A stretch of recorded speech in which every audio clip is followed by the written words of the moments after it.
Twitter. Qeveria braziliane po i merr seriozisht këto pamje dhe ka urdhëruar forcën ajrore që të regjistrojë zyrtarisht do UFO, si dhe udhëzime që të gjithë pilotët të raportojnë gjitha pamjet tek mbrojtja kombëtare e hapësirës ajrore. Tani, me këto pamje të vërteta, a mund t'i dhe mundur që disa nga këta të huaj t'jenë në tokë në Brazil? Kjo më çon në numrin tjetër. Numri 5, Gina, Brazil. U trondit nga lajme se një alien po qarkullonte në qytet. U raportua nga 3 gra, të cilat nuk e numëruan atë shumë.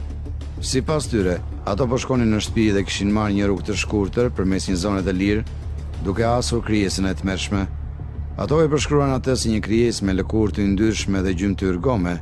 Ajo kishte një zgjatje të rrumbullakosur që dilte nga koka e saj e madhe dhe gjithashtu kishte një erë tmerruese. Kjo ishte pamja e parë dhe vetme alienit i shelbur. Megjithatë, ajo ende mund të jetë atje duke u fshehur dhe mund të jetë vërtet një rast të keq identifikimi, por përshkrimi i alienit i dhënë nga 3 gratë nuk më kujton asnjë krijesë tjetër. Numri 4. Nga një jashtëtoksor i mundshëm me higjenë të dobët personale, tani kalojmë në një krijesë legjendare të tokës, por ende me higjenë personale të dobët. Një nga legjendat më të errta të fiseve që jetojnë pranë dhe rreth Amazonës braziliane, veçori që thuhet se është 7 këmbë i gjatë. Qëndron me 2 këmbë dhe ngrihet fuqishëm. Era e keqe përshkron ajrin. Do të ketë erë si parfum kur krahasohet me të.